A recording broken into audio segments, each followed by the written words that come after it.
Saudara-saudara kaum muslimin, jadi rupa yang cantik tanpa didasari oleh nilai-nilai agama akan membuat seorang suami di rumah tangganya seperti si malakama.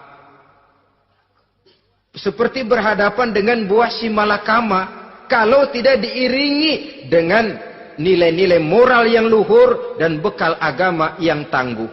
Akan pergi jauh dari rumah rasanya tidak aman. Sedangkan di rumah saja siapa yang akan mencari nafkah? Dan begitu selanjutnya. Orang tadi jelas berhadapan dengan buah si malakama. Didiamkan, makan hati.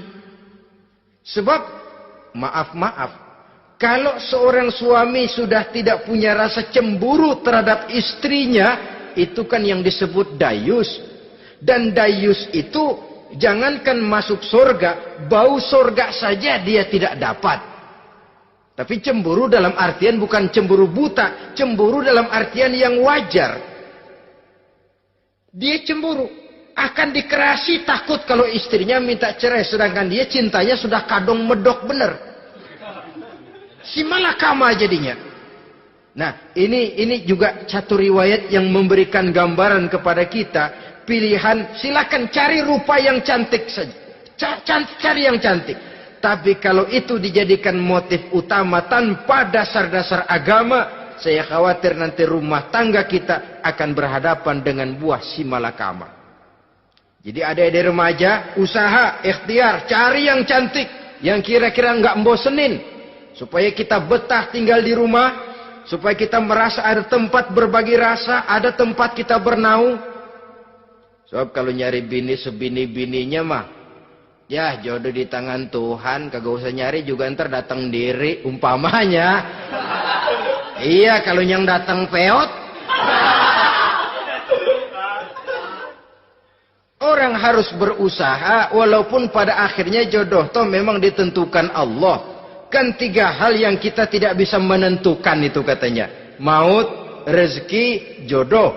Itu yang masuk mysterious problem. Problem yang misterius. Maut, misterius. Kapan kita mati, kita sendiri tidak tahu. Tahun depan, 50 tahun lagi, 100 tahun lagi, tidak pernah seorang pun diberitahu. Tapi yang pasti dia bakal datang.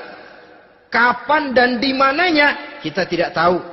Bisa di rumah, bisa di masjid, ya alhamdulillah. Bisa di majelis taklim, syukur. Bisa di medan perang membela agama, bagus.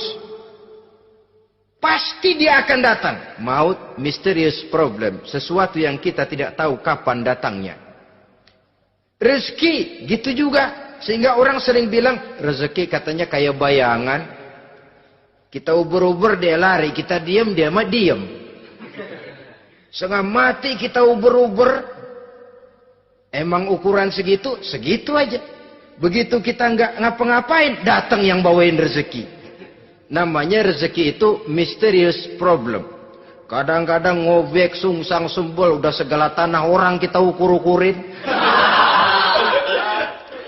Udah segala ngomong sudah nggak ada yang loh, tuh sudah buta.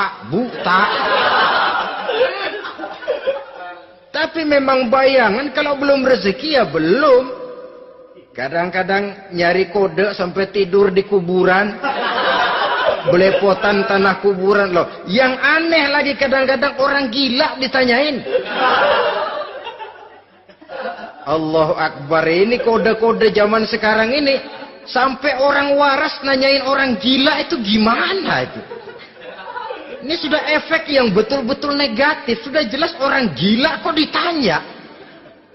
Apa kira-kira yang nanya nggak lebih gila dari yang gila itu?